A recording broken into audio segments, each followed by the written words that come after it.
Darren, tell us a little bit about your team. How long have you been established for? This is our 4th year in competitive racing. First real year competing at Super 1. Previous 3 years we just competed at club level, NKF, where I've had extremely good success. So I just decided to step it up this year, do Super 1 and some more on the European scene. Okay, and it looks like Mini Max and Junior Rotax is the classes you're in. Just talk us through the drivers in your team. Tell us a little bit about them. So you've got 53 here? Yeah, we've got 53, Ben Kearsley. He just joined us about 2 months ago. He just recently started karting early last year, so he's quite new to the sport, and this year is really just a big learning year for him.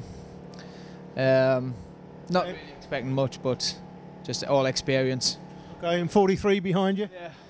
We've got 43 Mini Max. He's also doing Junior Max as well. Lewis Gilbert. He's come on leaps and bounds in the last year with us.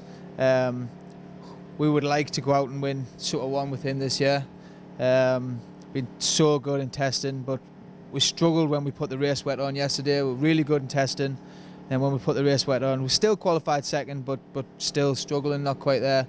And still just learning with the junior thing. Still starting 8th for the pre-final, so it's not too bad at all. But he's doing some Euro Max a couple of weeks and then BNL at Genk. So just lots of time in the seat for him. Okay, and just while we wander up the top of the awning here, just I want to ask you about the new Rotax Evo kit. Hearing some very, very good noises about that. I know we've not got a grid of seniors this year, but it looks like that may flip-flop next year because I'm hearing some very good things about the Rotax Evo kit. We've got it on the junior karts and the Mini Max, but seniors as well. Obviously, no senior grid. But what have you found so far with regards to the Evo stuff? The actual ancillaries are night and day better. It's so good, and the new barrel in juniors is a lot more consistent. Done quite a bit of work on the dyno, and with the junior thing, it's very, very consistent. I've not seen anything more than 2/10 on the dyno for the juniors, which for Rotax is really, really big step improvement. Yeah, and that's what everybody was asking for, of course, so that's good to hear. So 22 in junior? Yeah, 22 junior, that's James Lowther. He joined us about a year ago. He won the NKF and Junior Max last year.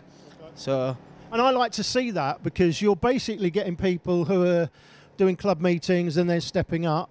So, you know, James done a season in NKF, he's got that experience, and then stepping up to Super 1. We see a lot of people just coming straight into Super 1, but I do like to see people win at the club level first and then make a step up, and that's obviously what he's done. Yeah, and he actually he's made the step very well because he qualified 6th yesterday and finished 6th in both his heats, so he's starting 6th for the pre-final.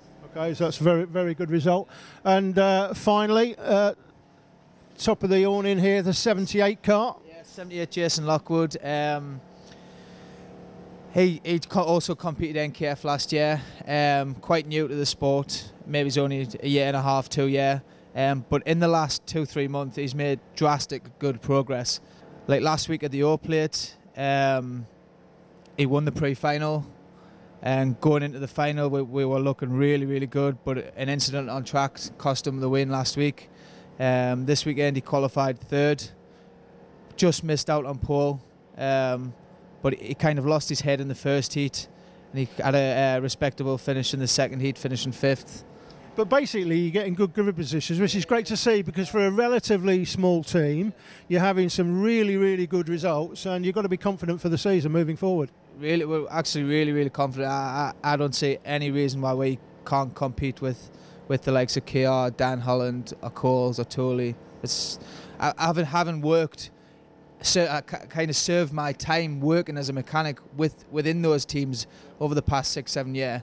Like, I know that they actually don't do anything different to anybody else.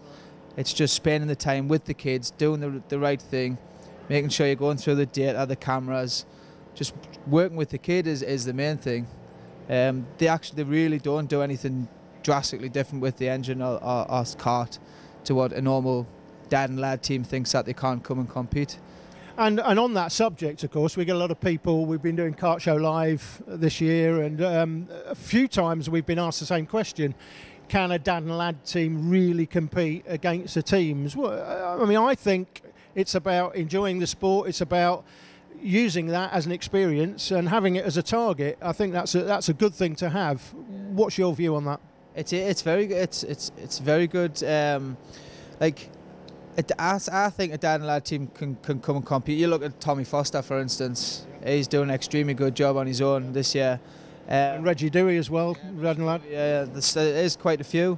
But for us, it's not actually the engine and the kart bit that makes a difference. It's having the data, just teammates having the data and going through the data. Yeah.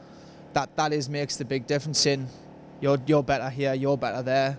And then going through the GoPro, just using each other to make each other better. That's the big thing that I find.